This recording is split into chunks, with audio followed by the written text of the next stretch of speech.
Flint? Sam, big news. I'm going back to Swallow Falls to destroy the Flintstoner, which is creating deadly food monsters who are trying to learn to swim so they can attack Lady Liberty! I'm coming. What? Wait! Sam, it's gonna be deadly dangerous with a good chance of death. And that's why... What's that in the sky? It's a bird. It's a plane. It's a giant pickle! Hello, everybody. You are listening to the Bloody Screen Podcast with another movie review with yours truly, Brandon. Hi, I'm talking about Cloudy with a Chance of Meatballs.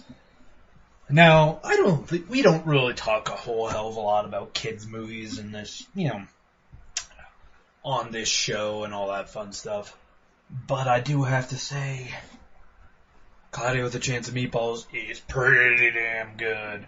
I really like Cloudy with a Chance of Meatballs. I'm talking about Cloudy with a Chance of Meatballs 2, by the way, just to be clear.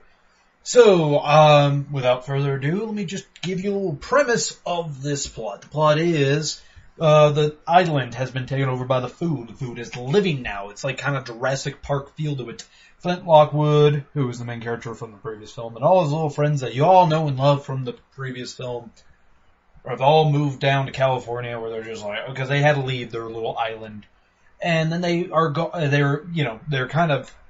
agree to go back with the help of evil, basically as I know him, evil, what's his face? Oh god, I'm drawing a blank. Not Steve Jobs, evil Steve Jobs. This movie, that's what this guy looks like Steve Jobs. He has the white beard, he has the glasses, this one has no hair, but we kind of know who you're supposed to resemble. Instead of an apple, it's a light bulb, We know who he is. And they go back to the island, and all the food is alive, and they're, it's kind of the survival / mystery, and what's going on here, what is the food really bad, what blah, blah, blah. But I do have to say, it's funny. But not as funny as the original. The original one had this weird charm to it. This one kind of just revisiting. As if the original went too long and you were just like, you kept going and going and going. You're like, oh my god. They have certain characters in this that I thought were just bad. Like, Barb, who is this ape. Orangutan, basically. This orangutan that also talks, and she's just kind of annoying. And it just kind of, bleh. So, yeah. Not the most, I guess, deep plot summary, but the plot isn't bad. I actually got a more of a kick watching this movie just to see what crazy animals they came up with using food, like a cheeseburger spider or a Dino Taco Supreme, as they kept calling it. I had a kick out of that. That, and that goddamn monkey. That fucking monkey, Steve, is so freaking funny.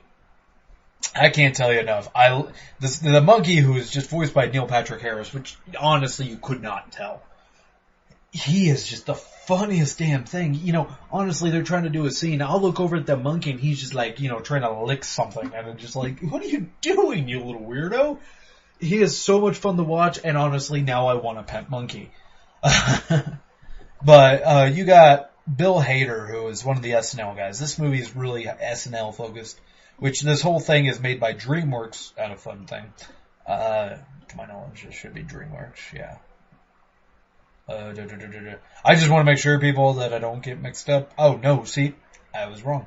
This is Sony Pictures Animation. Yeah, see, fuck, I would have gave DreamWorks credit for this movie. You got Bill Hader as Flint Lockwood, who's the main character. He's, your fun, crazy scientist that he was in the first movie. And I enjoy him as a character. He's a fun lead character. I do have to say, though, actually, I'll get to that in a minute. I know, I'm kind of jumping around. Anna Faris, which, talk about, I haven't seen her in fucking forever. She's Sam Sparks again, the nerdy love interest of Flint Lockwood. Honestly, it's still not entirely clear if these two are dating or just kind of friends with the benefits not actually being sex. James Caan, who, he's been in a few things, most, Misery and all that. He's Tim Lockwood, his father. I guess these guys are all kind of just reiterating. But the new guy, Chester V, who's he's the Steve Jobs lookalike character that they're kind of spoofing on. That's by Will Forte, MacGruber. MacGruber! His character, I say he played a weird antagonist. He's not really the most, they try to play it off like, ooh, is he evil at the beginning? Like, the moment that dude showed his weird face, I'm like, this dude is completely villainous. Yeah, Will Forte, he does it. He does a good job, because honestly, I didn't even know that was Will Forte. He really does a good job disguising his voice to be kind of more, I guess, nerdy. And then you got Andy Samberg, who is Brett McHall, who's the chicken dude. And the weirdest one was Terry Crews replaced Mr. T. And you can't even tell that he replaced Mr. T. You got freaking Mr. T, who was in the first one as Earl Divericks, the cop who's, really a badass. I was just like, God, that cop's a badass. That's Terry Crews now. I was like, whoa, you guys switched out Mr. T? What the hell? You can't, can you? Huh. And then Kristen Skull, who is, the only thing I really know her from is Bob's Burgers, his youngest daughter. She voices the chimpanzee, who is just an annoying fucking character that they try to bring to life. Oh my god, I hate that character so much. It was the most annoying character. She's so annoying. I just want her gone. I was like, it's a fucking chimp. Really, literally the best people in this movie is, the monkey, Steve, and, whatchamacallit, the Terry Crews' character. Those two were so freaking funny. They just have, they have dialogue. If I was a kid, I'd be watching this movie over and over and over and over. I would not just Redbox it. If I would normally, folks, just be clear. Normally I'd talk about the director and the writers. This movie has so many writers. It has 8 writers. I'm not getting into all 8 writers. They all did a great job. The dialogue's funny. The idea, I have to say, is creative, being that this whole thing was based off a 20-page novel or some shit like that, children's book.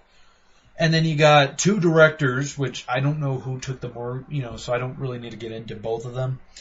All I can say is the animation and the art design is so well done with all the creatures. The jokes are funny. The story is just kind of bland for the most part, but, it keeps the ball moving. That's what I can ask for. The characters, I have to say, they make, Flint Lockwood makes these choices. They try to make you like, oh, well, this is his hero and stuff. They try to get this weird story arc with him. But he makes choices that the audience just keeps disagreeing with. And, it's just this horrible, they go in this horrible cliche plot line where it just, it drives me up the wall. I'm just like, oh, please say you're not doing this. And when they do it, I'm just like, why? I already know how this movie's going to end. And I have to say, okay, so the first movie kind of had this whole, overeating type thing against it, where it's just like, oh, the food might consume you. This is kind of still the same way, with a little sprinkle of, kind of like a PETA on it, where it's like, oh, the food's alive. We probably shouldn't kill it, should we? And I'm just like, oh, what's this hidden message? Which, honestly, talk about getting so into their, vegetarianism, but to a next level, because they're, people are like, well, don't eat cows, because they're, they have feelings and stuff. Well, this is food, and it's developing life and stuff, so there's just no way. We human beings just starve to death now. Because the leeks are talking. The strawberries are talking now.